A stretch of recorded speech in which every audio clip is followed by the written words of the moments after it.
Hello दोस्तों, agree update institute के digital platform पर आपका एक बार फिर से हार्दिक स्वागत करता हूं। जैसा कि आपको ध्यान है कि यहां अपने एग्री हब जेट इंस्टीट्यूट के अंतर्गत भूचाल टेस्ट सीरीज चल रही है, जो एग्रीकल्चर सुपरवाइजर वाले दोस्तों के लिए काफ़ी लाभदायक हो रहा है। और आज ये अपने पास कौन सा यानी 6 नंबर का टेस्ट था जो आज आपने सॉल्यूशन किया है, और उसका अभी अपने क्या करेंगे, एनालिसिस करेंगे। और उम्मीद कर रहा हूं कि जो ये टेस्ट बनाए जा रहे हैं आपको संपूर्ण सिलेबस के अकॉर्डिंग ही बनाए जा रहे हैं, जैसे आपको बताया था, और आप भी उसी अकॉर्डिंग आपने तैयारी कर रखा है, तो आपने अपना एनालिसिस करना होगा आपको। और देखो, इसमें यदि आपकी कट ऑफ क्रॉस हो रही है ना, तो यूं मानकर चलना कि आपका 100% सिलेक्शन होगा, क्योंकि बहुत ही संतुलित तरीके से टेस्ट को बनाया जा रहा है और आपको उसका क्या सॉल्यूशन प्रोवाइड करवाया जा रहा है। और कई बार मान लो कोई मिस्टेक हो जाती है तो आप हमारे को कमेंट सेक्शन में भी लिख सकते हैं, और या आप पर्सनल भी बता सकते हैं, क्योंकि हो सकता है कई बार मिस्टेक हो जाए। पर जहां तक कोशिश है कि कोई मिस्टेक ना हो, क्योंकि आपका क्वेश्चन बहुत इंपॉर्टेंट होगा, मेन एग्जाम में आ जाए तो कहीं मिस्टेक के कारण आप वंचित ना हो सके, है ना, सिलेक्शन से। चलो, फिर भी होता है, तो अपने पास क्या करें, अभी टेस्ट का सॉल्यूशन करेंगे। तो एग्रीकल्चर के जो 60 क्वेश्चन हैं, और 60 क्वेश्चन में से यदि आप इस को देख रहे हैं और साथ में एनालिसिस कर रहे हैं, या मान लो जिन बच्चों ने ऑफलाइन टेस्ट सीरीज ज्वाइन कर रखा है वो भी एनालिसिस कर रहे हैं, तो आपको एनालिसिस में मानकर चलो कि आपके यदि इस हिसाब का पैटर्न आता है और अपने पास नंबर ऑफ स्ट्रेंथ वैकेंसी का थोड़ा सा 430 पोस्टों की तो कम है ना, तो मानकर चलो कि आपके 50+ एग्रीकल्चर में होने चाहिए। यानी आप मान लो 57 या 56 अटेंड कर पा रहे हैं, तो आपकी नेगेटिव मार्किंग 5 या 6 क्वेश्चन का होना चाहिए, और वो संतुलित होना चाहिए। यानी कि 50 क्वेश्चनों के यदि आप नंबर ले आते हैं मेन एग्जाम में, तो आपका 100% सिलेक्शन होगा, क्योंकि मैं मानता हूं कि फिर हिंदी और जीके भी आपको कोई दिक्कत आने वाली नहीं है। ओके, और कोई ज्यादा हार्ड एग्जाम आएगा नहीं, बस आपको धैर्य रखना है, धैर्य के साथ अपनी मेहनत जो किया है उसको बस कॉम्बिनेशन बिठा के सही तरीके से OMR शीट भरना होगा। चलो बात करें, यहां पर अपने पास दिया एस्पोडिलस टेन्यूफोलियस नामक वीड यानी खरपतवार किस फसल का प्रमुख खरपतवार है, ये आपसे क्वेश्चन पूछा है। तो यहाँ पर अपने पास देखो ऑप्शन कौन से हैं, यहाँ तक दिए एस्पोडिलस टेन्यूफोलियस। अब हो सकता है मेन एग्जाम में कहीं ना कहीं थोड़ा सा आपको याद ना आया कि ये चीज पढ़ कर गए थे और क्वेश्चन कैसे आ गया ना। तो यहाँ देखो एस्पोडिलस टेन्यूफोलियस खरपतवार के किसका नाम रहता है, ये खरपतवार का नाम दे दिया साइंटिफिक, ये रहता है प्याजी का। किसका रहता है, प्याजी का रहता है, जिसको अपनी साधारण भाषा में क्या कहते हैं, गुंदलिया। क्या कहते हैं, गुंदलिया कहते हैं। ओके, चलो, तो ये अपने पास बाजरा का मुख्य है क्या, नहीं, ये किस सीजन का है, ये आपका आंसर रबी सीजन का वीड है। ओके, मूंग का, तो मूंग तो खरीफ में है। गेहूं करें या चना करें, तो देखो चना मोस्ट ऑफ रहेगा, किसका वीड माना जाता है, चने का। अब आपका आंसर गेहूं में भी तो गुंदलिया हो ही जाता है, पर गेहूं का मुख्यतः खरपतवार क्या माना जाता है, बथुआ माना जाएगा वैसे। ओके, और नहीं तो अपने पास क्या रहता है, फेलेरिस माइनर, गेहूं का मामा माना जाता है। चलो, यहां पर अपने पास इसका राइट आंसर क्या हो गया, 3 नंबर। बात करें नेक्स्ट, अपने पास यहाँ क्वेश्चन दिया है कि बिजाई से, यानी ये विधियां दिया है, समतल पर बिजाई से या नाली पर बिजाई से या मेड़ या डोली पर बिजाई से या गहरी बिजाई से। बिजाई से भारी वर्षा के कारण खेत में अस्थायी तौर पर पानी भरने के नुकसान से फसल को बचाया जा सकता है। यानी किस प्रकार बिजाई की जाए ताकि कई बार भारी वर्षा हो जाए तो भी पानी से नुकसान होने से बचाया जा सकता है। तो आप कहूँ सर समतल पर या नाली पर, यहाँ पर होता है मेड़, मेड़ पर, जो आजकल रिज एंड फरो मेथड अपनाया जा रहा है ना, broad bed and furrow method भी अपनाया जा रहा है, जैसे कपास में है, मूंगफली में है, मक्का में है ना, तो इस प्रकार अपने उनमें तो मेड़ पर या डोली पर बिजाई करने से कई बार भारी वर्षा हो जाती है तो भी अपने पास ज्यादा जल से बचाव हो सकता है। ओके, तो यहाँ इसका राइट आंसर 3 नंबर हो गया। चलो, अब अपने पास नेक्स्ट क्वेश्चन दिया है कि निम्नलिखित में से जल द्वारा मृदा क्षरण की प्रथम अवस्था है, यानी जो जल द्वारा मृदा क्षरण हो रहा है, और एक होता है वायु द्वारा। तो जो जल द्वारा मृदा क्षरण हो रहा है ना, तो उसकी अपने पास कितनी स्टेज रहती है? तो जल द्वारा 4 स्टेज रहती है। आप कहोगे कौन सी? पहली हो गया स्प्लेश, फिर अपने पास 2 नंबर हो गया सीट, 3 नंबर अपने पास क्या रहता है? रील, और 4 नंबर अपने पास क्या रहते हैं दोस्तों? गली, गली इरोजन, अवनालिका, यानी बौछार, पारत, रील और अवनालिका। यहाँ अपने पास सीट इरोजन यदि दिया जाता है तो खेत की दृष्टि से सर्वोत्तम हानिकारक, खेत की दृष्टि से सर्वाधिक हानिकारक क्या रहती है? ये रहती है। और आपसे क्वेश्चन दिया है कि निम्न में से जल द्वारा मृदा क्षरण की प्रथम अवस्था पूछा है, तो उच्छलन या साल्टेशन ये तो होता है वायु द्वारा मृदा क्षरण का प्रकार, तो ये तो हो ही नहीं सकता। पारत इरोजन करें या सीट इरोजन, तो सीट इरोजन तो आपका आंसर 2 नंबर है। तो पहले नंबर पर क्या हो गया? स्प्लेश या बौछार, तो राइट आंसर क्या हो गया? 4 नंबर। राइट आंसर क्या हो गया? 4 नंबर हो गया। ओके। सस्पेंशन या निलंबन ये तो वायु द्वारा हो गया, यानी ये भी वायु द्वारा है, वायु द्वारा क्षरण का प्रकार है, तो ये नहीं हो सकता, ये नहीं हो सकता। अब ये दोनों करें तो ये अपने पास खेती की दृष्टि से यदि पूछा जाता तो सबसे ज्यादा ये हो जाता, अन्यथा अपने पास क्वेश्चन के अकॉर्डिंग क्या हो गया? 1 नंबर हो गया। ओके।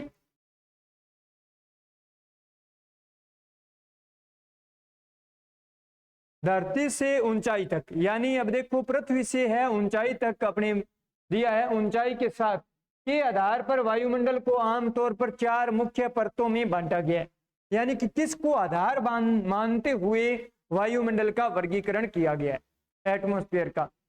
तो यहां पर अपने पास एटमॉस्फेयर का देखो वर्गीकरण किया जा रहा है, तो यहां पर अपने पास मेनली क्या होता है? नीचे की परत क्या मानी जाती है? ट्रोपोस्फियर। क्या मानी जाती है? ट्रोपोस्फियर। ठीक है। 2 नंबर अपने पास क्या होता है आपका आंसर? स्ट्रेप्टोस्फियर, स्ट्रेप्टोस्फियर।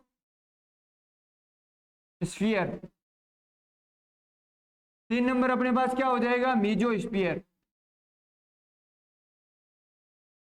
और 4 नंबर अपने पास क्या होता है? थर्मोस्फियर हो जाएगा।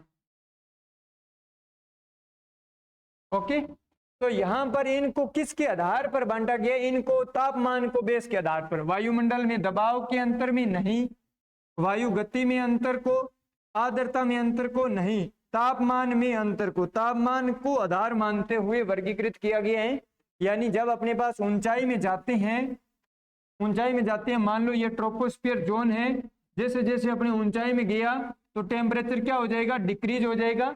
1 किलोमीटर की हाइट पर ये कितना डिक्रीज हो जाएगा?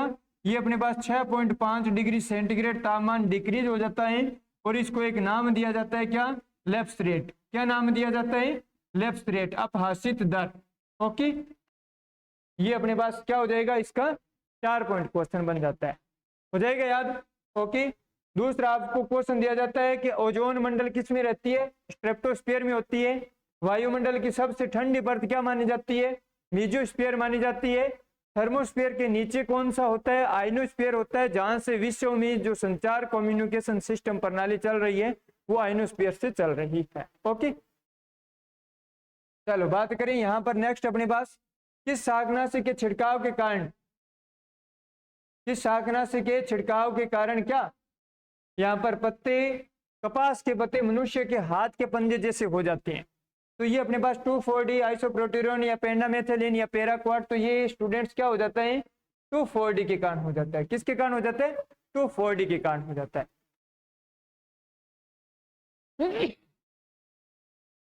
तो यहाँ थोड़ा सा आपको ध्यान रखना होगा। ओके। तो इसीलिए अपने पास जब शाकनाशी 2,4-D हर्बिसाइड का यूज किया जाता है तो उसके बाद में नेप्स स्प्रेयर को यानी ढोलकी को अच्छी तरीके से धोना चाहिए। उसके बाद में ही दूसरा अपने पास स्प्रे का कोई क्रॉप वर्क करते हैं तो उसका ध्यान रखना होता है, नहीं तो क्या होता है कपास में ही इसका कोई फिर इलाज नहीं रहता है, और अपने पास क्या हो जाते हैं? पत्ते हाथ के पंजे जैसे हो जाते हैं। यहां से फिर बात देखो नेक्स्ट अपने पास दिया, फॉस्फोरस का सबसे अधिक प्रभावी प्रयोग किया जा सकता है, यानी सबसे इफेक्टिव तरीके से फॉस्फोरस कैसे काम करेगा। देखो फॉस्फोरस है तो फॉस्फोरस किन से मिल रहा है? डीएपी से मिल रहा है, और आपको पता है डीएपी में नाइट्रोजन कितना होता है और फास्फोरस कितना होता है? 18% और यहाँ 46%। और देखो डीएपी में दे रही है ना डाई अमोनियम फॉस्फेट, तो ये अपने पास क्या रहेगा, डीएपी का दिया प्रभावी तरीका। तो इसमें भी फास्फोरस कैसे होता है, तो फास्फोरस देखो फास्फोरस है वो मृदा में क्या होता है, मृदा में HL पोषक तत्व होता है, मृदा में क्या होता है HL पोषक तत्व होता है, यानी ये गतिशील नहीं रहते हैं। तो बुआई के समय बुरकाव करें या बुआई के समय कुंड द्वारा दें, यानी इसको जब बुआई के द्वारा, यानी कहने का अर्थ कुंड का अर्थ हो गया खूड़ में डाला जाता है। तो 8% जब सोविंग कर रहे हैं तो डीएपी को किस में, बीज के साथ कुंड में डाला जाता है, न कि उसका ब्रॉडकास्टिंग किया जाता है। तो ये इफेक्टिव तरीका नहीं होगा, ये अपने पास 2 नंबर इसका क्या हो जाएगा, इफेक्टिव तरीका हो जाएगा, प्रभावी तरीका ये हो जाएगा। ओके, नेक्स्ट अपने पास दिया खड़ी फसल को काटने से पूर्व ही उसी खेत में दूसरी फसल के बोने को कहते हैं, क्या कहते हैं। तो यहाँ देखो अपने पास मिश्रित फसल कहते हैं क्या, नहीं, मिश्रित फसल में क्या होता है, 2 फसलों के बीजों को मिलाया जाता है, क्या 2 फसलों के बीजों को मिक्स करके बोया जाता है, यानी मिश्रित करके बोया जाता है। इंटरक्रॉपिंग में क्या होता है, एक डेफिनेट पैटर्न में, यानी एक निश्चित प्रारूप में निश्चित पंक्तियों में ही अलग अलग फसल के अलग अलग बीजों की बुआई की जाती है, यानी एक डेफिनेट पैटर्न होता है, उसमें बीजों को मिक्स नहीं किया जाता है, एक डेफिनेट पैटर्न में लगाया जाता है। मान लो जैसे अपने पास आपको दिया 4:1 दे दिया सपोज दैट, तो यहाँ पर अपने पास 4 कतार किसका हो गया, ठीक है, 4 कतार मान लो सपोज दैट किसका हो गया, चने का, तो 1 कतार फिर किसका है, सरसों का। तो ये इस प्रकार अपने पास डेफिनेट पैटर्न में दिया जा सकता है। ओके, रिले क्रॉपिंग होगा, इसका राइट आंसर क्या हो जाएगा, रिले क्रॉपिंग, ठीक है ना। रिले क्रॉपिंग, रिले क्रॉपिंग में क्या होता है, देखो यहां से अपने पास यहां से एक ए नंबर कोई क्रॉप है, उसका बुआई कर दिया, सोविंग कर दिया, अब ये यहाँ इसकी क्या होनी थी, हार्वेस्टिंग होनी थी, कटाई होनी थी, उससे पहले ही बी नंबर क्रॉप की क्या कर दिया, सोविंग कर दिया। इसको क्या कहते हैं, रिले क्रॉपिंग कहते हैं, इसको क्या कहते हैं, रिले क्रॉपिंग कहते हैं। जैसे बी की बुआई हुई, यहाँ इसका क्या होना था, हार्वेस्टिंग कटाई होनी थी, उससे पहले ही सी क्रॉप की क्या कर दिया, सोविंग कर दिया, सी क्रॉप का क्या कर दिया, सोविंग कर दिया, यानी कि इसमें ओवरलैपिंग होता है, खड़ी फसल में ही दूसरी फसल की क्या की जाती है, बुआई की जाती है। जैसे आपको क्वेश्चन दिया जाता है कि जैसे धान की फसल में लेथायरस प्लांट को उगाना या अलसी का प्लांट उगाना क्या कहलाता है, अलग अलग स्टेट में अलग अलग नाम से जाना जाता है। रिले क्रॉपिंग का प्रकार रहता है पेरा या उतेरा, क्या कहलाते हैं, पेरा या उतेरा, ठीक है ना। अब पेरा यहाँ देखो अपने पास दिया एमपी, तो एमपी में पेरा नहीं है, एमपी में क्या हो जाएगा, उतेरा कहते हैं। पेरा कहाँ हो जाएगा, वेस्ट बंगाल वह बिहार में हो जाएगा। रिले क्रॉपिंग के एग्जांपल थे पेरा व उतेरा। अब पेरा कहाँ होता है, वेस्ट बंगाल व बिहार में हो जाएगा, एमपी में क्या हो जाएगा, उतेरा, इस नाम से जाना जाता है। ओके, नेक्स्ट यहाँ पर देखो अपने पास सिंचाई की जल उपयोग दक्षता सर्वाधिक है, यानी किस विधि की है, water use efficiency, water use efficiency सर्वाधिक किसकी ज्यादा है, तो ये अपने पास ड्रिप विधि की रहती है, कितनी 90 से लेकर 95% वाटर यूज इफिशियंसी होती है, ठीक है। चलो अब यहाँ देखो बाढ़ सिंचाई विधि नहीं है, स्प्रिंकलर की नहीं है, ड्रिप विधि का है ना, तो ड्रिप को क्या कहते हैं, ट्रिकेल मेथड कहते हैं, तो इसका 3 नंबर हो जाएगा। 3 नंबर को ट्रिकेल या क्या कहते हैं, ड्रिप या बूंद बूंद सिंचाई पद्धति कहते हैं, तो ये इसका राइट आंसर क्या हो गया, 3 नंबर। चलो, तो उम्मीद कर रहा हूं कि दोस्तों ये अपने पास क्या है, बहुत अच्छा लेक्चर आपको लग रहा होगा। आप क्या करो, इसका एनालिसिस करो और हौसला बनाए रखें, क्योंकि देखो भीड़ छंटने में टाइम नहीं लगता है, बस आपकी तैयारी सही है और आप अपनी तैयारी पर विश्वास है तो आपका 100% क्या होगा, सिलेक्शन होगा। बस शर्त ये है कि आप हमारे साथ बने रहें। निम्नलिखित में से कपास का देखो, निम्नलिखित में से कपास का प्रमुख कीट है। अब ऐसे आपको हो सकता है क्वेश्चन दिया जाए कि कीट है, तो ऐसे क्वेश्चन आपको सिलेक्शन देकर जाएंगे, इनको छोड़ना नहीं है क्योंकि यही तो मौका है। अब पायरिला परपुशिला किसका नाम रहता है, पायरिला, पायरिला आप कहोगे सर किसका कीट है, गन्ने का, गन्ने का कीट है। ओके, तो ये कपास का तो नहीं हो सकता। अब पैक्टिनोफोरा गोसिपिला, ठीक है, तो गोसिपियम स्पीसीज कहीं ना कहीं तो आपने नाम पढ़ रखा होगा, तो ये अपने पास हो जाएगा। ये किसका रहता है? ये अपने पास गुलाबी सुंडी का रहता है, गुलाबी सुंडी का, ठीक है ना। तो ये ध्यान रखो, वेरी इंपॉर्टेंट कीट है पिंक बॉल वर्म। गुलाबी सुंडी को क्या लिखा मिल सकता है? हो सकता है एग्जामिनर पिंक बॉल वर्म लिख दे। ओके, चलो यहाँ पर मेलन एग्रोमाइजा ऑब्ट्यूसा, ये रहता है किसका? तुरपोड फ्लाई। किसका रहता है? तुरपोड फ्लाई, यानी कि अरहर की जो फल मक्खी होती है उसका नाम रहता है। तुर किसका नाम है? अरहर का। तो ये मेलन एग्रोमाइजा ऑब्ट्यूसा, ये अपने पास किस में था? ये WO 2015 के एग्जाम में था। ओके, तो इस प्रकार आपको क्वेश्चन दिया जा सकता है, तो कोई हार्ड काम नहीं रहेगा। आप सही डायरेक्शन में तैयारी कर रहे हैं। यदि इस हिसाब से आपका राइट रहता है, मैंने आपको कट ऑफ कितना बताया, 50 प्लस करते हो तो आप 100% आपका सिलेक्शन होगा। अभी तक देखो टॉपिक सभी बढ़ते हैं, बस क्वेश्चन आपको ध्यान पूर्वक पढ़ना होगा। देखो यहाँ क्या दिया है अभी तक, यहाँ पर अपने पास क्या लिखा मिला है? अभी तक वृहत पोषक तत्व क्या दे दिया? वृहत पोषक तत्व पौधों के लिए आवश्यक पाए गए हैं। यानी कहीं आपको ऐसा नहीं है कि देखते ही आपने कर दिया कि सर हाँ पौधों के लिए आवश्यक पोषक तत्व पाए गए हैं। कितने कर दिए आपने? कितने कर दिए? 17 कर दिए। यदि 17 किए है तो यह आपकी बहुत बड़ी मिस्टेक हो गया। यहाँ क्या दिया? वृहत पोषक तत्व दिया है। वृहत पोषक तत्व कितनी होती हैं? 2 प्रकार के होती हैं, प्राइमरी और क्या हो गया? सेकेंडरी।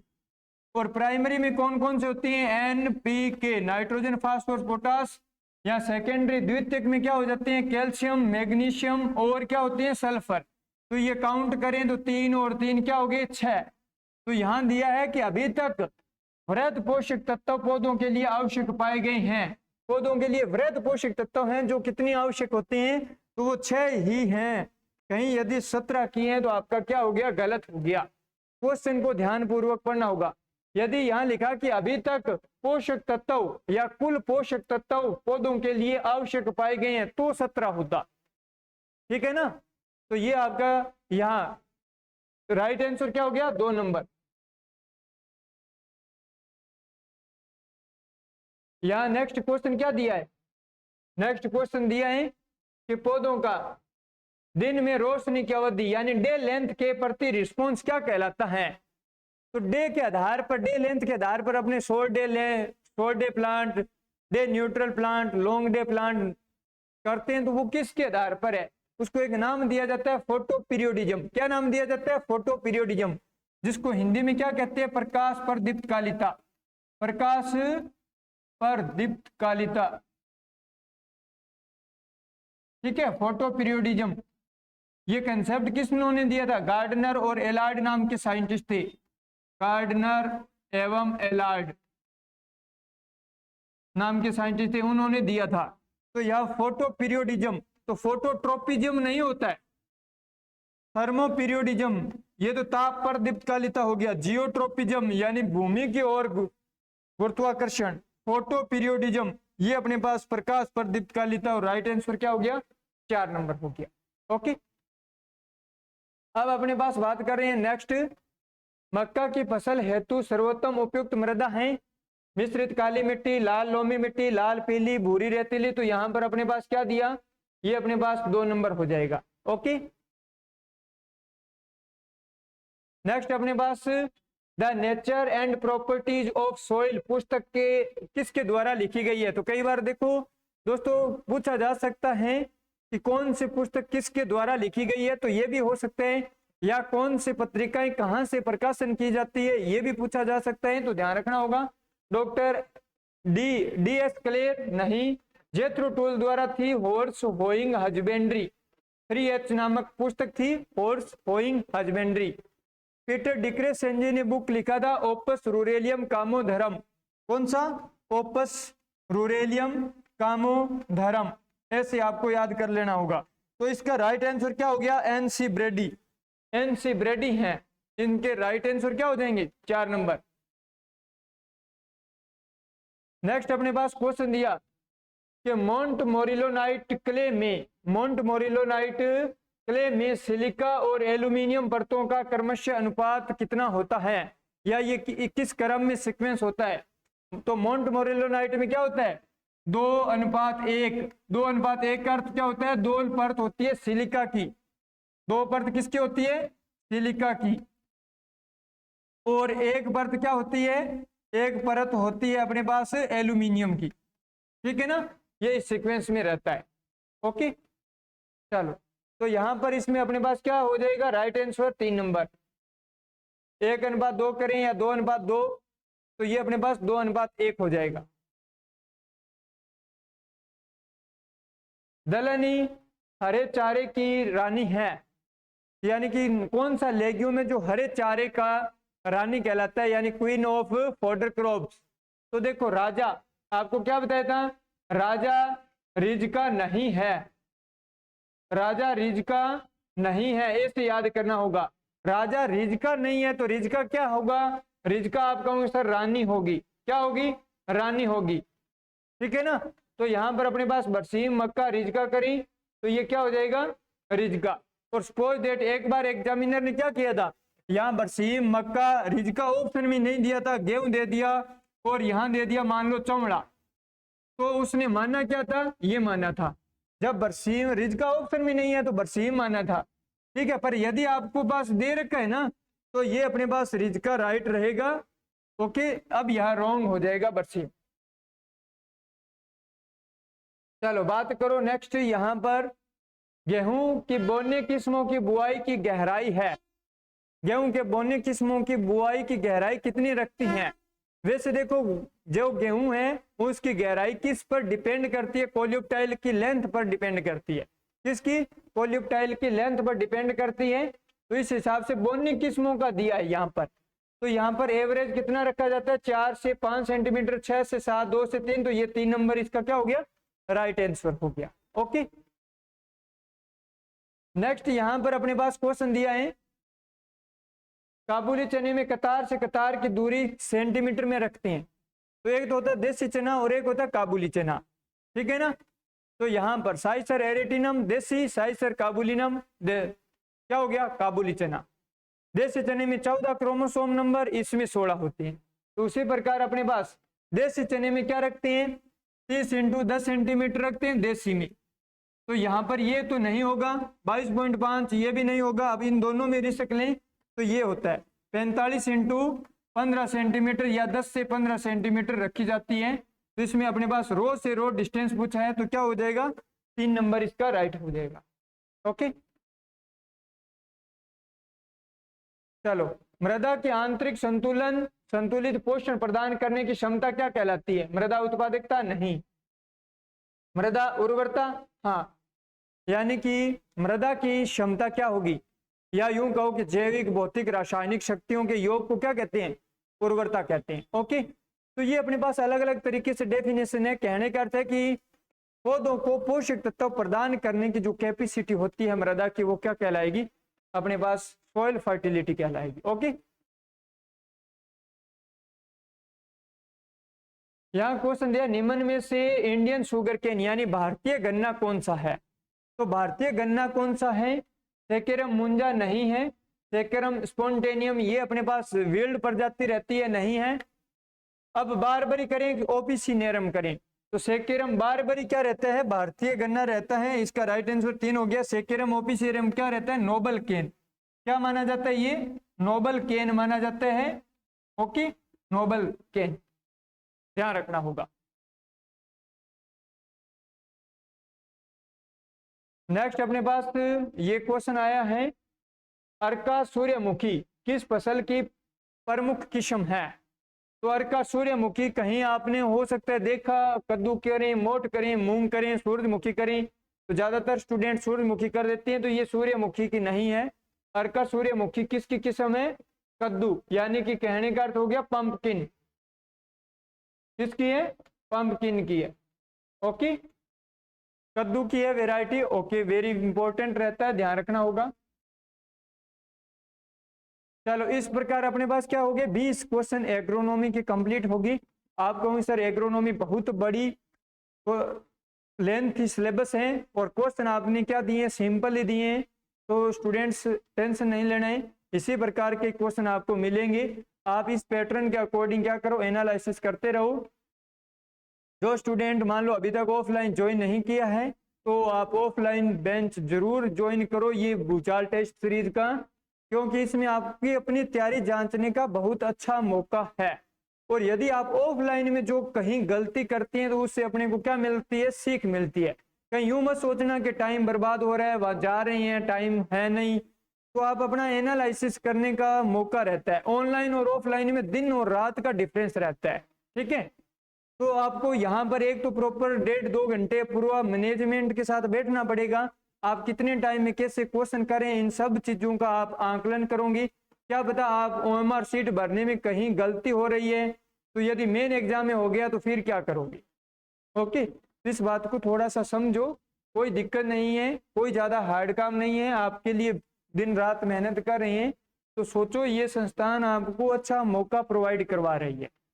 ओके, अब यहां से अपने पास नेक्स्ट क्वेश्चन आगे हॉर्टिकल्चर की, उसी पैटर्न के अकॉर्डिंग ये यहां पर देखो, मेंडल ने अपने अनुसंधान के कार्य के लिए किस पौधे का चयन किया था। अब देखो ऐसे लॉजिकल क्वेश्चन आते हैं, कोई जरूरी नहीं है कि आप कहोगे सर ये तो ये तो हर एक स्टूडेंट को ध्यान होता है, आलू का, मटर का, मैसूर का, पत्ता गोभी का। तो मेंडल ने किस पर प्रयोग किए थे, मटर पर किए थे। और मटर में यदि अपने पास 2 प्रकार की रहती हैं, एक होता है गार्डन पी और एक होता है फील्ड पी। ऐसे क्वेश्चन दे दिया जाता है तो गार्डन पी पर प्रयोग किए थे, उद्यान मटर पर, पाइसम सेटाइवम वेराइटी हॉर्टेंस, ठीक है ना। ओके,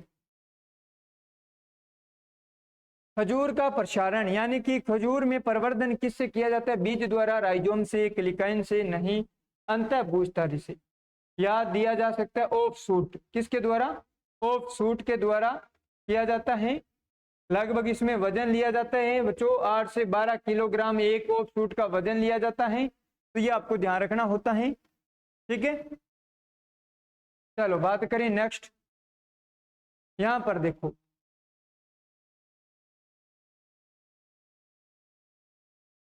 अब अपने पास क्वेश्चन दिया है, वेरी इंपॉर्टेंट क्वेश्चन दिया है।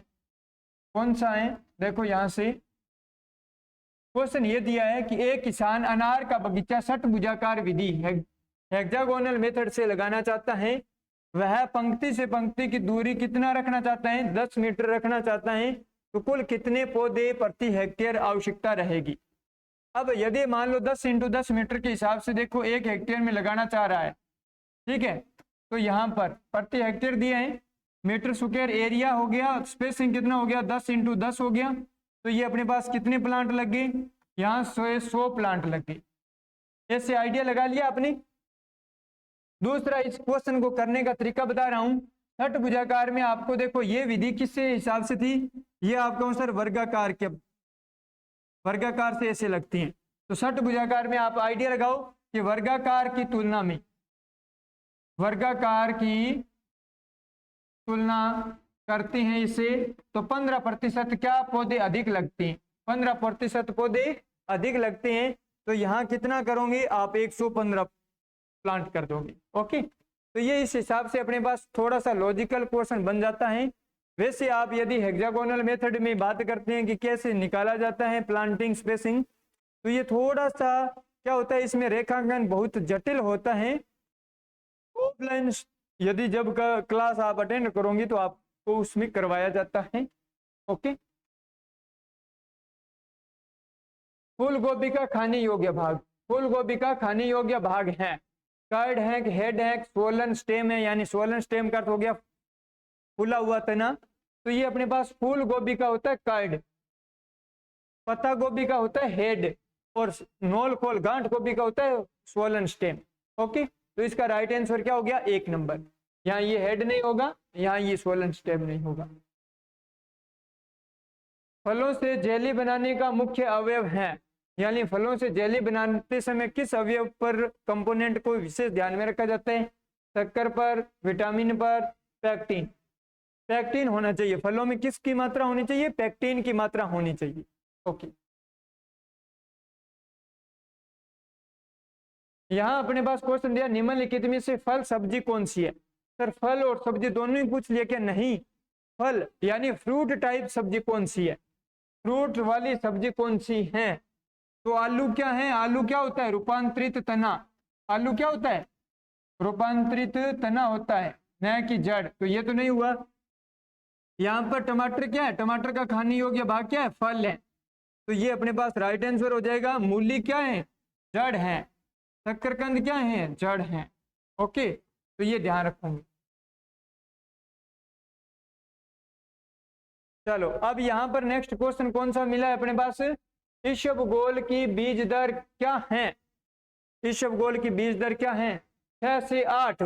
इतना देखा और काम कर दिया तो गलत हो जाएगा। 6 से 8 ग्राम थोड़ी होता है, किलोग्राम दिया जाता तो कहीं ना कहीं सोचने वाली बात थी। तो ये तो नहीं है। 10 से 12 किलोग्राम नहीं होती है, 5 से 6 किलोग्राम या 8 से 10 किलोग्राम। तो राइट आंसर क्या हो जाएगा? 3 नंबर। राइट आंसर क्या हो गया? 3 नंबर। यदि ऐसे क्वेश्चनों को आप पढ़ने में और करने में गलती कर रही हैं तो कहीं ना कहीं आप सिलेक्शन से वंचित हो जाओगे। नहीं तो आपका क्या, यदि आप अच्छे से ध्यान पूर्वक पढ़ते हैं, तैयारी कोई ज्यादा मायने नहीं रखती है। आपको क्वेश्चन का क्या करना होगा? अच्छे तरीके से पढ़ना होगा। क्या पूछा जा रहा है वही आपको डिसाइड करना है उन्हीं 4 ऑप्शन में। कहीं आपने हर एक अलग अलग बुकों में से कुछ पढ़ रखे है, आपको रेंज आएगी कि हाँ इस बुक में से तो मैंने ये पढ़ा था, इस बुक में से तो ये पढ़ा था, क्या करूं? कंफ्यूज नहीं होना है दोस्तों। आपको जो कंटेंट एग्री हब प्रोवाइड करवा रहा है उसी पर भरोसा करना है और आपको इस प्रकार जो प्रैक्टिस करवाई जा रही है इन चीजों से सीखना है। मान लो आज आपने ये 1 नंबर कर दिया तो आगे से ध्यान रखूंगी सभी यूनिट पढ़ने की। ओके, अब यहाँ पर क्वेश्चन दिया निम्नलिखित में से बेर की किस्म, देखो ये नहीं है। कहीं आपने पढ़ा कि बेर की किस्म है, 1 नंबर कर दिया तो गलत हो जाएगा। गोमा कीर्ति होती है, टिकड़ी किस्म है। इलायची आप कहोगे सर बेर की नहीं है। इलायची देखो आम की भी होती है। इलायची किसकी है? आम की भी वेराइटी होती है, पर यहाँ इलायची क्या है? बेर की भी वेराइटी है, ध्यान रखना। तो यहाँ गोमा प्रियंका वेराइटी किसकी है? जामुन की है। किसकी है? जामुन की है। ओके, वेरी इंपॉर्टेंट, ध्यान रखोगे। ठीक है, चलो अभी इसके अकॉर्डिंग अपने पास बात करें हैं नेक्स्ट। यहाँ पर दिया नेपियर घास का वानस्पतिक नाम है। नेपियर घास आजकल देखो बहुत इंपॉर्टेंट क्वेश्चन बन सकती हैं, आजकल इस पर बढ़ावा दिया जा रहा है सरकार द्वारा। ठीक है ना। तो पेनिसेटम ग्लूकम तो किसका है? बाजरा का है। किसका है? बाजरा का है। वेरी इंपॉर्टेंट, ध्यान रखोगे। पेनिसेटम पुरपोरियम ये इसका नाम रहता है। ठीक है ना, नेपियर घास का। अब यहां से इसमें पॉइंट आप यदि बात करोगे तो देखो इसकी क्या लगाई जाती है? कटिंग लगाई जाती है। इसका प्रवर्धन किसके द्वारा होता है? कलम द्वारा होता है, और वो भी कैसा? रूट कटिंग, जड़ कलम द्वारा होता है। ठीक है ना। ये अपने पास यदि बात करें तो 0.1 हेक्टेयर में कितनी कलम की आवश्यकता रहती है? 4000 कलम की आवश्यकता रहती है, 4000 कलम की। और बात करें अपने पास इसका स्पेसिंग लगाने की दूरी की बात करें, ठीक है, तो इसमें रो से रो डिस्टेंस कितनी रखी जाती है? अपने पास कितना? लगभग 1 मीटर।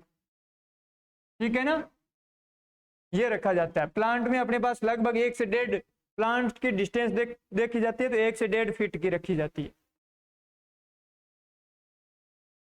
चलो बात करें सर नेक्स्ट, कार्पिन किस फल से प्राप्त किया जाता है? यानी कार्पिन, तो देखो कार्पिन और पेपेन प्राप्त किया जाता है। पेपेन का नाम लेते ही आपको याद आ गया अंगूर, अनार, पपीता, पपीता हो जाएगा।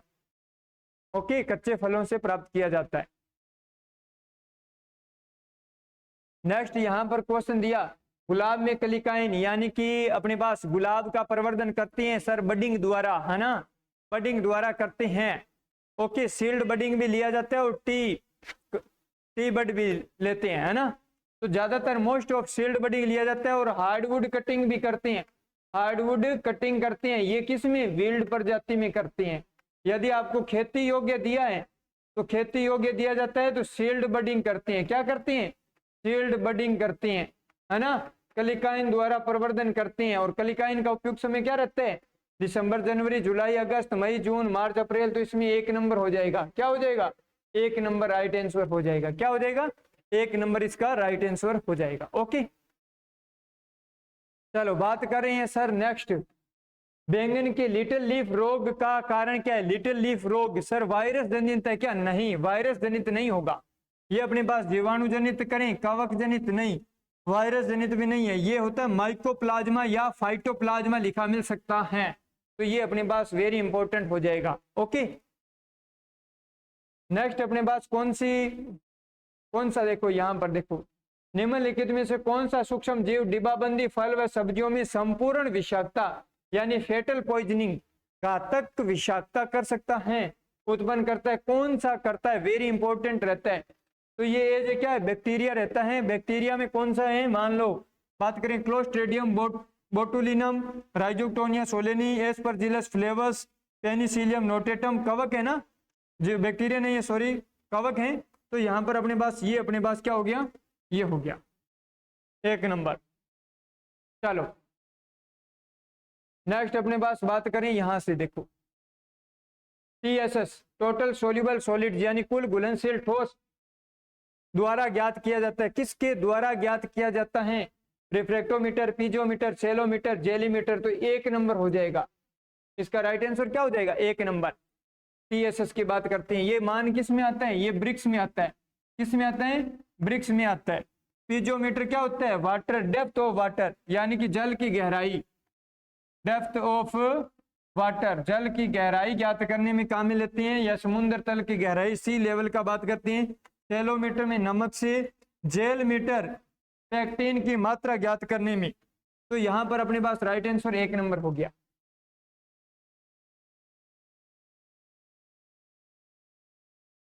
नेक्स्ट क्वेश्चन अपने पास क्या मिला? तुड़ाई उपरांत सर्वाधिक नुकसान कौन से फल व सब्जी में होता है? तोड़ने के बाद में देखो, भारत में तुड़ाई के बाद में लगभग कितना 30 से 40% की एवरेज की बात करें तो कितना हो सकता है? 30 से 40% तक। वैसे जनरली दिया जाता है तो 25 से 30। यदि फल व सब्जियों में अलग अलग कहीं दिया जाता है कि फलों में यदि मान लो पार्टिकुलर आपको फल दिया, ठीक है, कि फलों में कितना हो सकता है, तो 30 से 40% तक नुकसान हो जाता है। वैसे एवरेज देखा जाए तो 25 से 30% रहते हैं। सबसे ज्यादा किसमें होता है? पपीता, फूल गोभी, आम, पत्ता गोभी, करोंदा, भिंडी, केला, मटर। इसमें क्या हो जाएगा? 1 नंबर राइट आंसर हो जाएगा। सबसे ज्यादा फलों में, पपीता में और सब्जियों में, फूल गोभी में तुड़ाई के बाद में ज्यादा नुकसान होता है। और देखो स्टोरेज, भारत में तुड़ाई के बाद में स्टोरेज का कहीं देखें तो 2 से 3% ही स्टोरेज हो पाता है।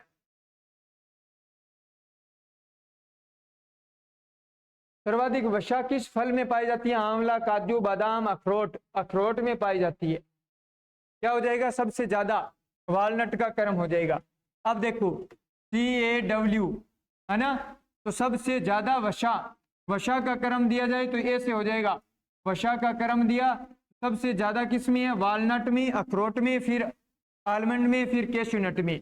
यदि दिया जाता है प्रोटीन का क्रम तो काजू में ज्यादा है, फिर बादाम में है, फिर वालनट, अखरोट में हो जाएगा। तो ये इस हिसाब से हो जाएगा। ओके, तो इसके अकॉर्डिंग सबसे ज्यादा वसा पूछा है तो अखरोट में हो जाएगा, वालनट में। ये सिंपल कई बार क्वेश्चन पूछे जा सकते हैं। पफिनेस किस फसल का दैहिक विकार है? एक दैहिक विकार है यानी फिजियोलॉजिकल डिसऑर्डर रहता है। तो पफिनेस अंगूर, फूल गोभी, टमाटर। तो इसमें क्या रहता है? टमाटर का रहता है। ओके, कैट फेस, पफिनेस है ना, तो ये अपने पास गोल्डन फ्लेक, ये कुछ दैहिक विकार रहते हैं जो किन के हैं? टमाटर के। ब्लोची, राइपेनिंग। अब आपके पास देखो नींबू वर्गीय फलों की डी ग्रीनिंग है तो कौन सा वृद्धि नियामक काम में लिया जाता है? डी ग्रीनिंग यानी इनमें देखो हरितन रोग हो जाते हैं। हरितन को हटाने के लिए, डी ग्रीनिंग को करने के लिए क्या होता है? ठीक है, तो अपने पास ओक्जिन नहीं, साइटोकाइनिन नहीं, जिब्रेलिक अम्ल नहीं, इथेफोन। डी ग्रीनिंग को हटाना यानी कि ग्रीनिंग भाग है वो कन्वर्ट किस में होगा? येलोविंग में होने लग जाएगा, तो परिपक्व होने लग जाएगा। तो हरा भाग को हटाना क्या कहलाता है? D grinning. अब पकाने के लिए क्या चाहिए? पकाने के लिए चाहिए आपके पास इथाइलिन। तो इथाइलिन का गैसीय फॉर्म में रहता है इथेफोन। ओके, तो ये अपने पास हो सकता है। अनार का राष्ट्रीय अनुसंधान केंद्र NRC फॉर क्या, पोमग्रेनेट का। अनार का कहाँ हो गया, अनार का हो गया सोलापुर महाराष्ट्र में, सोलापुर महाराष्ट्र में। किसका, अनार का। पुणे महाराष्ट्र में किसका हो जाएगा, अंगूर का। बेंगलुरु में क्या है, IIHR है, Indian institute of horticulture research. Srinagar में क्या है, CISH है, सेंट्रल इंस्टीट्यूट ऑफ सब ट्रॉपिकल हॉर्टिकल्चर। कहाँ हो जाएगा, श्रीनगर, जम्मू एंड कश्मीर। तो आपके पास राइट आंसर एक हो गया। पाइनएप्पल किस्म किस फल वृक्ष के, मौसमी, संतरा, कागजी, लाइम, अनानास। अनानास कर दिया, गलत हो जाएगा। ये है स्वीट ऑरेंज, मौसमी, माल्टा की। गाय का दूध, अब ये इसी प्रकार 20 क्वेश्चन हॉर्टिकल्चर के हो गए। गाय का दूध होता है कम पाचनशील, सामान्य पाचनशील, अधिक पाचनशील। ये होता है अधिक पाचनशील। ओके, अब पशुपालन का हो जाएगा, कोई दिक्कत नहीं है। अब यहाँ क्वेश्चन दिया, किसी शुद्ध नस्ल के पशु का उसी नस्ल का क्या दिया है,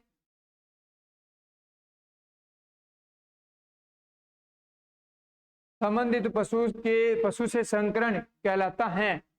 यानी उसी नस्ल का जो सामान्य है तो उससे क्या कहलाएगा, cross breeding, close breeding, line breeding, out breeding. क्या कहलाएगा, ये अपने पास रहता है out breeding. Okay, right answer इसका क्या हो जाएगा, 4 नंबर।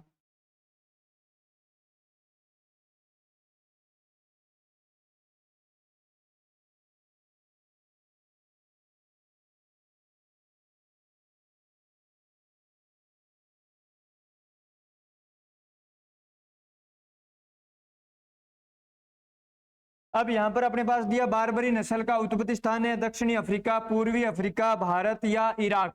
क्या हो जाएगा, इसका 2 नंबर हो जाएगा, बारबरी। बारबरी, इसको किस नाम से जाना जाता है, सिटी गोट।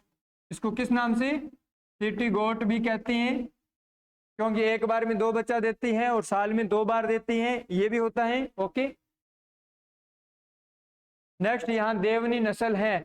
देवनी गाय की है कि भैंस की है कि भेड़ की है कि घोड़ा है, तो ये गाय की है। और कैसी नस्ल है, दुधारू। किस में, मिल्क ब्रीड में मानी जाती है, किस में, दुधारू नस्ल है। नेक्स्ट अपने पास दिया कि गाय के ताजा दूध की अम्लता है। वैसे अपने पास देखो, दूध की अम्लता डायरेक्ट दिया जाता है तो 0.12 से लेकर कितना, 0.12 से 14 तक दिया जाता है। 0.12 से 14, यानी 0.12 से लेकर 0.14 तक होता है। अब इसमें अपने पास दिया जाता है तो 13 से 14 तो क्या हो जाता है, गाय का हो जाता है। भैंस का दिया जाता है तो 0.14 से 0.16 तक या 15 तक होता है। तो इसका राइट आंसर क्या माना जाएगा, 1 नंबर माना जाएगा। ओके, तो ध्यान रखना होगा। चलो, मांस उत्पादन हेतु पाली जाने वाली मुर्गियां कहलाती है, क्या कहलाती हैं, मांस के लिए ब्रॉयलर। क्या कहलाती है, ब्रॉयलर होती है, 6 से 8 सप्ताह के लिए। ससेक्स मुर्गी की नस्ल का संबंध कहां से है, फ्रांस से है, फ्रोस दे दिया ना, फ्रांस से है या इंग्लैंड से है, इटली से है, म्यांमार से है, तो ये इंग्लैंड से है। ओके ना। व्हाइट लेग हॉर्न कहां की है, इटली की है। उसी प्रकार यहां पर क्वेश्चन दिया है, ये गायों के आवास की दिशा होनी चाहिए। जो अपने पास हाउसिंग मैनेजमेंट करते हैं तो उसमें आवास किस दिशा से किस दिशा में होना चाहिए, उत्तर से दक्षिण, पूर्व से पश्चिम, पूर्व से दक्षिण, किसी भी दिशा में नहीं, उत्तर से दक्षिण दिशा में बना होना चाहिए, ताकि उसमें क्या होते हैं कि सूर्य का प्रकाश अच्छी तरीके से मिल सके, है ना। फिर अपने पास क्वेश्चन दिया कि MBRT methyl blue reductase test का उपयोग निम्न में से किसकी क्षमता मापने हेतु किया जाता है। ठीक है ना, ये अपने पास किसके लिए किया जाता है, ये अपने पास दूध में जीवाणु है या नहीं है उसका ध्यान करने के लिए। और जीवाणु देखो, जीवाणु को स्पोर सहित यानी जीवाणु की वृद्धि रोकी जाती है, तो किस में रोकी जाती है, टोन्ड मिल्क में, डबल टोन्ड में, स्टरलाइज्ड दूध में, यानी निर्जमीकरण में नहीं, पाश्चुरीकरण के लिए करते हैं। ये जो टेस्ट होता है वो किसके लिए, पाश्चुरीकृत दूध के लिए किया जाता है। स्टरलाइजेशन में क्या होता है, जीवाणुओं को उसके स्पोर सहित मार दिया जाता है, और पाश्चुरीकरण में क्या होता है, जीवाणुओं की वृद्धि को रोका जाता है। तो ये अपने पास इसके लिए किया जाता है। सुअर व मुर्गी में बच्चे देने की क्रिया कहलाती है। तो सुअर में बच्चा देने की क्रिया, गाय और भैंस में देखो, गाय में अपने पास काविंग होता है, फीडिंग बकरी में होता है, तो ये तो नहीं हो सकता। लेमिंग भेड़ में हो गया, हैचिंग मुर्गी में अंडा देना होता है, चलो यहाँ पर लेमिंग है तो ये भी नहीं हो सकता। टोपिंग ये अपने पास क्या रहता है, भेड़ में समागम की क्रिया रहती है, मेटिंग की रहती है, तो ये भी नहीं हुआ। यहाँ फेरोइंग हैचिंग, तो ये अपने पास 2 नंबर राइट हो गया। निम्न उत्पादों को उनके प्रोटीन प्रकार से सही मिलान है, ये देखना है सही मिलान है या नहीं है। दूध में मायोसिन नहीं, दूध में कौन सी प्रोटीन होती है, केसिन। अंडा में केसिन नहीं होता है। मांस में कैरोटीन नहीं होता है। इनमें से कोई नहीं। राइट आंसर क्या हो जाएगा, सही मिलान का पूछा है, कोई नहीं है। नेक्स्ट अपने पास क्वेश्चन क्या दिया है, भेड़ की आंखों से ऊन उतारना कहलाता है।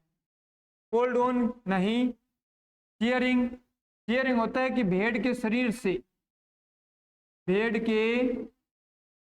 से ऊन उतारना, शरीर से ऊन उतारना क्या कहलाता है, सियरिंग।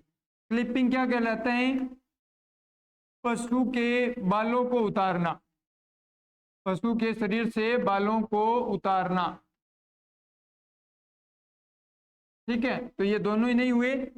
आइंग यहां से होता है, ये अपने पास 3 नंबर हो जाएगा। नेक्स्ट अपने पास कौन सा है,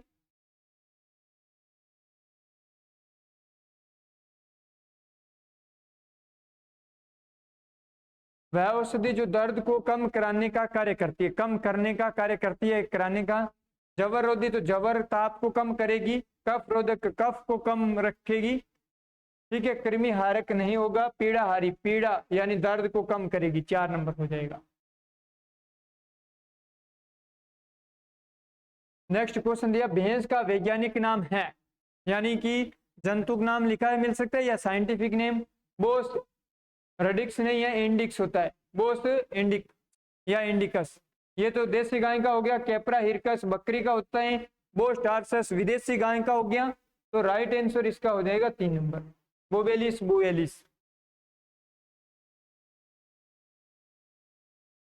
ये आपका क्वेश्चन बहुत इंपॉर्टेंट क्वेश्चन आया है। देखो, निम्नलिखित में से आभासी रोमन थी, यानी कि सूडो रूमिनेंट आभासी रोमन थी या सूडो रूमिनेंट पशु है। तो देखो ये क्या होता है, पशुओं को अपने पास आमाशय के आधार पर बांटा गया है, आमाशय के आधार पर, स्टोमेच के आधार पर बांटा गया है। तो वे से कितनी 4 होती हैं, या अपने पास क्या होंगी 3 होंगी, है ना। अब जिसमें मान लो 4 भाग होती हैं, कौन कौन सी, रोमेन, रेटिकुलम, ओमेजम व एबोमेजम। अब एबोमेजम है वो क्या है, ट्रू टाइप है, यानी वास्तविक या सत्य अमाशय कौन सा है, एबोमेजम। ये क्वेश्चन पूछा जा सकता है। ओमेजम नहीं पाया जाएगा, ओमेजम नहीं पाया जाएगा। वे पशु या जंतु जिनमें ओमेजम अनुपस्थित होता है उनको क्या कहते हैं, एक भाग अनुपस्थित है, उनको क्या कहेंगे, सूडो रूमिनेंट कहेंगे। और जिनको मान लो अपने पास कि पेट के कोई भाग नहीं होते हैं, एक ही भाग होता है, वो अपने पास क्या रहते हैं, रूमिनेंट। तो यहां पर अपने पास रूमिनेंट, ये अपने पास एक ही भाग होगा, वो नॉन रूमिनेंट, नॉन रूमिनेंट। ठीक है, जैसे मनुष्य क्या है, मनुष्य नॉन रूमिनेंट है। समझ में आ गया। तो यहां पर अब ऊंट में है, ऊंट में 3 भाग पाए जाते हैं, ओमेजम नहीं पाया जाएगा। ऊंट में ओमेजम, ऊंट ओमेजम नहीं पाया जाएगा। और किस में रहता है, और होता है अपने पास लामा। बस ये एग्जांपल ध्यान रखना होगा, ऊंट तो सभी को ध्यान है। तो यहां देखो, मिथुन नहीं, बकरी नहीं, सुअर नहीं, लामा, ये इसका राइट आंसर क्या हो जाएगा, 3 नंबर हो जाएगा। इसका क्या हो जाएगा, 3 नंबर हो जाएगा। ओके, सर्वाधिक एसएनएफ यानी सॉलिड नॉट फैट पाई जाती है भैंस के दूध में, गाय के दूध में, भेड़ के, तो ये हो गया भेड़ के दूध में। ठीक है, सबसे ज्यादा। भेड़ की सबसे ऊंची नस्ल है नेलोर, डेकानी, नीलगिरी, बीकानेरी, तो नेलोर हो गया। ये आपको ऑलरेडी ध्यान है। ओके, पशु को प्रतिदिन नमक की मात्रा देनी चाहिए, औसत नमक कितना देना चाहिए? देखो, वैसे तो ज्यादातर जरूरत किसको रहती है? ऊंट को रहती है, ठीक है ना। 75 से 150 ग्राम उसके आहार में होना चाहिए। पर औसतन की बात करें 10 ग्राम, 40 ग्राम, 70 ग्राम, तो पशु को 70 ग्राम प्रतिदिन नमक मिलना चाहिए, ठीक है। ओके, रेंडर पेस्ट का अन्य नाम है, रेंडर पेस्ट रोग है, पशु प्लेग रोग कहते हैं या केटल प्लेग कहते हैं। तो इसको क्या कहते हैं? Kettle plague. मेस्टाइटिस क्या होता है? थनीला रोग को कहते हैं। इसके लिए स्ट्रिप कप टेस्ट काम में लिया जाता है, स्ट्रिप कप टेस्ट काम में लिया जाता है। और आर्थिक दृष्टि से दिया जाए तो सबसे हानिकारक रोग यही होता है, टाइफाइड या केटल न्यूमोनिया नहीं। तो इसका राइट आंसर 3 नंबर हो जाएगा, केटल प्लेग। नेक्स्ट अपने पास कौन सा क्वेश्चन है? केंद्रीय बकरी अनुसंधान, ये क्या है? अनुसंधान संस्थान स्थित है, ठीक है, रिसर्च। तो यहाँ पर मेरठ यूपी है नहीं, झांसी यूपी है नहीं, मखदूमपुरा मथुरा यूपी है, तो 3 नंबर हो जाएगा। ओके, भोपाल एमपी नहीं है। भोपाल एमपी में एक बार क्वेश्चन पूछा गया था, कौन सा है? वैसे तो आपका answer Indian institute of soil science ये भी है। और एक अपने पास CIAE, central institute of agricultural engineering, कहाँ स्थित है? भोपाल एमपी में है। तो इस प्रकार अपने पास दोस्तों ये क्या हो गए? 60 क्वेश्चन कंप्लीट हो गए, जिसका आज अपने बहुत ही शानदार तरीके से एनालिसिस कर लिया। उम्मीद कर रहा हूं कि आप इसी प्रकार इन टेस्टों का क्या करो, मूल्यांकन करो और नेक्स्ट टेस्ट की भरपूर शानदार तरीके से तैयारी करो, ताकि हर दिन सीखने को मिले कि नेक्स्ट टेस्ट में अपने कोई गलती नहीं करनी है। यहाँ आज मान लो कोई आपने पढ़ने की कमी के कारण या आपने कोई OMR सीट में आंसर भरने की कमी के कारण कोई गलत हुआ है, तो इसी चीज का प्रैक्टिस करेंगे और अपने दोस्तों को शेयर करो लेक्चर को। और यदि उनको कहो कि बहुत शानदार तरीके से टेस्ट सीरीज दिया जा रहा है और आप अपना एनालिसिस करें, क्योंकि अब मैं मानता हूं कि लगभग 70% बच्चों के जिनकी तैयारी हो चुकी है, उनका सिलेबस कंप्लीट है, उनको ये जरूरत रहती है कि शानदार तरीके से टेस्ट सीरीज मिले और एग्जाम पैटर्न के अकॉर्डिंग मिले, कि ज़्यादा हाई लेवल भी ना मिले और लो लेवल भी ना मिले। जो तैयारी कर रहा है उसको एज इक्वल मिलना चाहिए। उसी प्रकार हमारी टीम यहाँ क्या कर रही है? बहुत शानदार तरीके से टेस्ट मैनेजमेंट कर रही है, उसका सॉल्यूशन दे रही है। थैंक यू स्टूडेंट्स, उम्मीद कर रहा हूँ कि आप सभी स्वस्थ हैं, मस्त हैं। बस तैयारी जारी रखें, मिलते हैं नेक्स्ट टेस्ट में। Thank you.